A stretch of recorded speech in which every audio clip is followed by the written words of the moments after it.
Namo AMIDA, Namo AMIDA.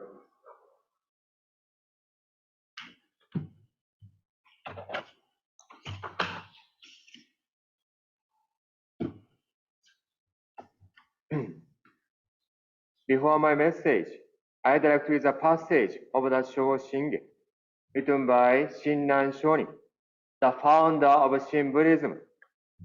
Please put your hands together in Gassho. When one realizes Shinjin, seeing and revering and attaining great joy, one immediately leaps crosswise, closing off the 5 evil courses. Namo AMIDA, Namo AMIDA, Namo NAMANDABU. Good morning, everyone. Thank you very much for joining this Hawaii Betsuin Sunday service. Today, I'd like to talk about AMIDA Buddha transforms our sufferings to happiness.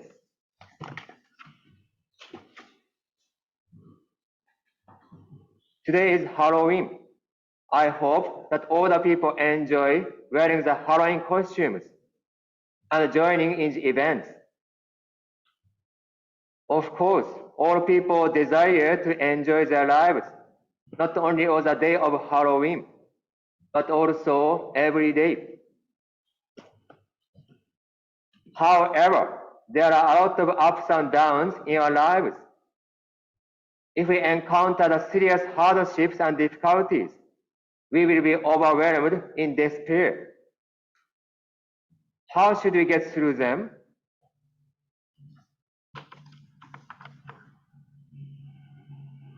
Shinran Shonin told us that we should take refuge in AMIDA Buddha. At the beginning of this message, as a passage of the Juseige, written by Shinran Shonin. When one realizes Shinjin, seeing and revering and attaining great joy, one immediately leaps crosswise, closing off the 5 evil courses. The passage includes many difficult words, but now please think that in order to save us, AMIDA Buddha is always working to us all to give us Shinjin. Shinjin is AMIDA Buddha's wisdom and compassion, and is a gift from the Buddha.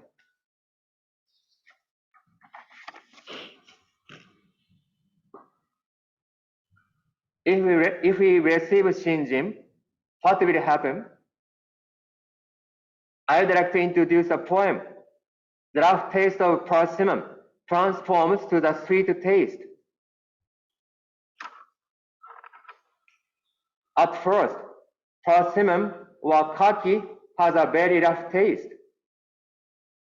However, if it's left outside for a while, kaki will become very sweet.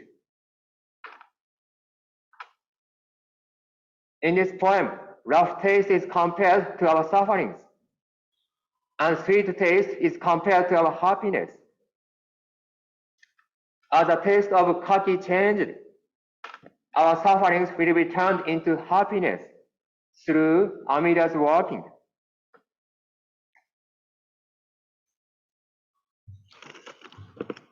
As an example, I'd like to introduce a story written by Reverend Dr. Seigen Yamaoka. Yamaoka Sensei is a Buddhist minister of the Buddhist churches of America on the mainland, and he used to be their bishop. In his book titled Shin Buddhist Education, A New Perspective, Reverend Yamaoka wrote a story about a man named Fred as follows.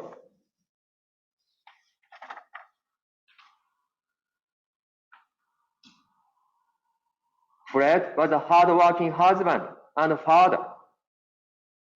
His conscientious attitude toward his work was well known. He and his wife were very active in local community affairs.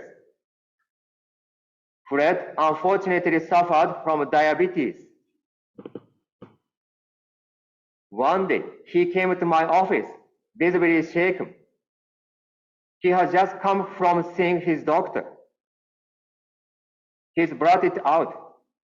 Sensei, I need to talk to you. I'm going to die. I asked what had happened. He answered, I just came from the doctor. My kidneys are going bad. But because I'm diabetic, I cannot have a transplant. What am I going to do? Everything I worked so hard for seemed to be slipping away.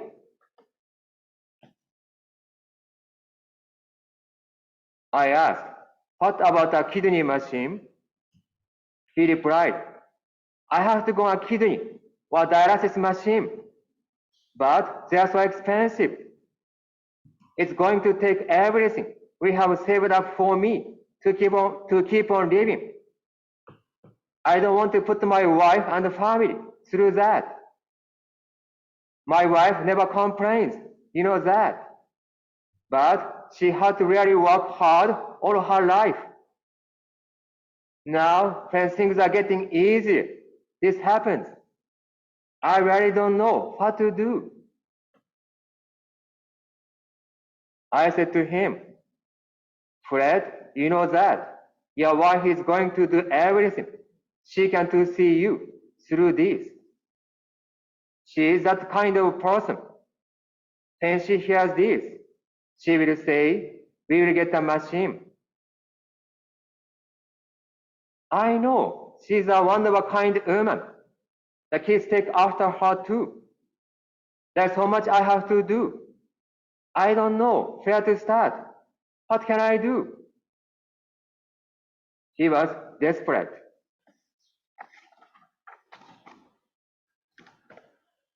I tried to console him. It may take a little time, but it's important that you face up to the fact of your illness. I do not know how much longer you have, but if possible, do not waste time on questions of why. It can only result in self-pity and extreme depression. You have to work on becoming free of yourself so that everything that you see, feel, and love will have a new meaning for you. It's a kind of life that will endear you to your wife and children, because it will be a life of courage and gratitude. Simply stated, it's a life of gratitude. At times, physical pain will take control. That's only natural. But if the heart and the mind are free, gratitude will eventually win out. He responded, I guess that's the only thing I can do. Thank you, Sensei. I'll probably talking to you again. We then parted.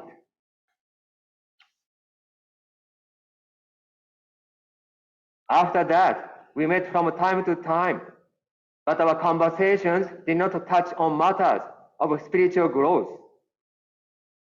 Fred, after the initial shock, was getting used to his life with a dialysis machine. He once said, at first, I couldn't understand this machine, but when I think about all the things I'll miss and the day was life given to me, I have come to appreciate the machine. Fred became a grandfather, and this was a really proud moment in his life. Soon after, however, the side effects from the dialysis treatment began to emerge. Because of the machine, a certain amount of blood was always lost, causing some skin irritation. The itch was often unbearable.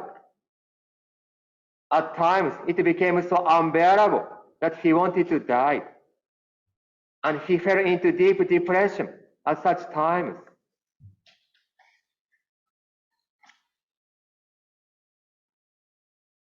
Fred celebrated his 60th birthday during this most difficult time.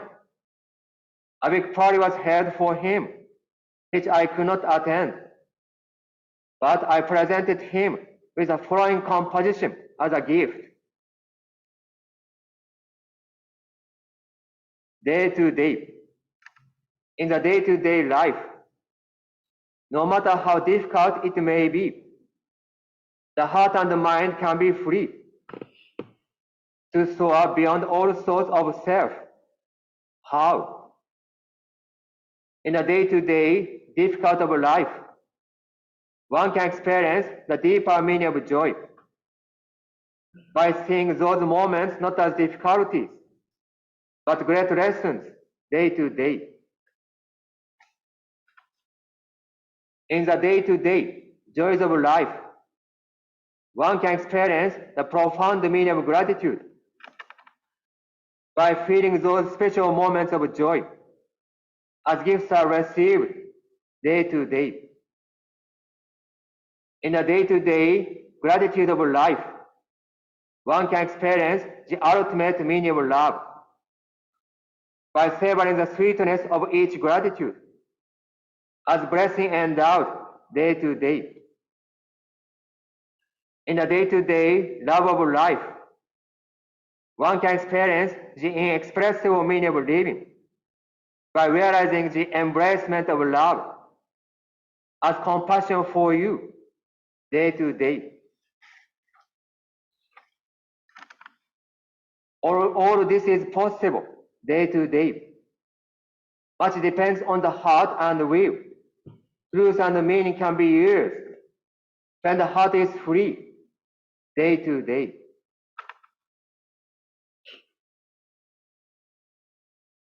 We met soon after that, and Fred said to me, "Sensei, thank you for the poem.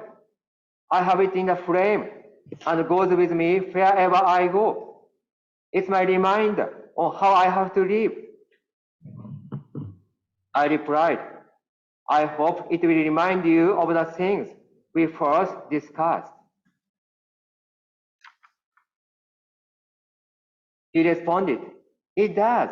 That's why I keep it close to me. I have no other way to live except to be grateful for another day of life in the morning and grateful for all the wonderful things I experience during the day at night. The Nembutsu is my only way of life." Fred lived the Nembutsu, even though various people came to him and suggested other religious practices that might benefit him.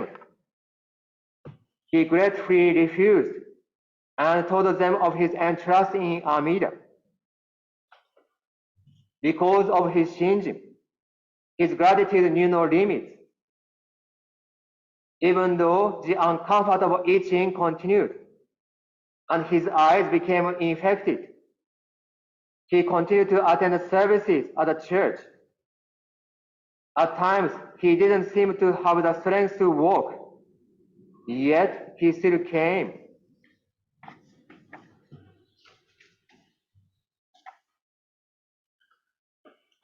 Fred passed away rather suddenly while in the hospital.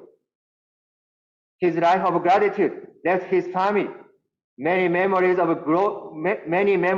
warmth and happiness, even though in many ways it was difficult and trying for them. His wife mentioned the following incident some months after Fred passed away. The alarm clock would go off. I'd hurry to turn it off so that Fred would not wake up. Then it dawned on me that he is gone. Instead of feeling lonely and depressed, my mind is filled with his happy face. That gives me the courage to face my day too."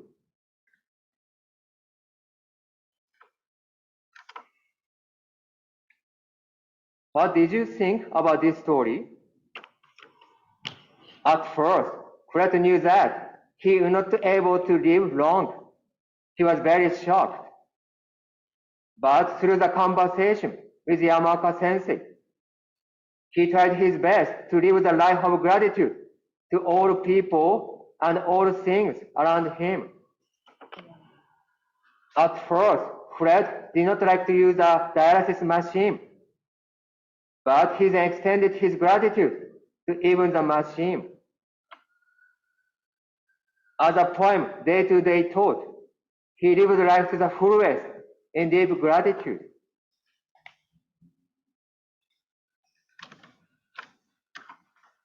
Through his gratitude, Fred could feel that Amida Buddha's compassion was always reaching out to him, and he lived with the recitation of the Nembutsu to show his gratitude to the Buddha.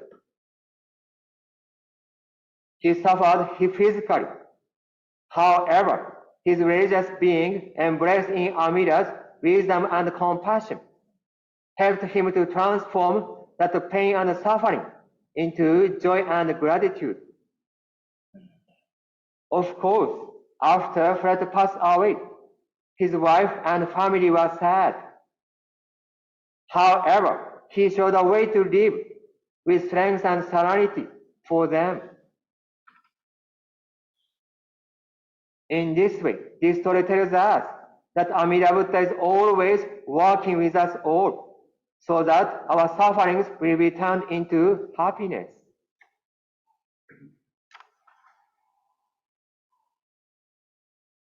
Not only Fred, but also we all must have many hardships, difficulties, and sorrows in our lives. Especially since last year, we have been struggling due to the COVID-19. Recently, the numbers of infections have reduced, but we still must be careful.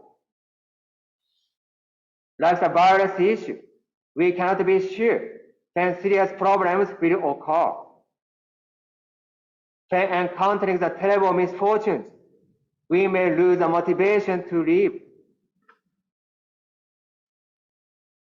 However, Shinran Shonin reveals us that Amida Buddha's compassion is always reaching out to us all. And through the Shinjin, as a gift from the Buddha, we can transform our sufferings to happiness.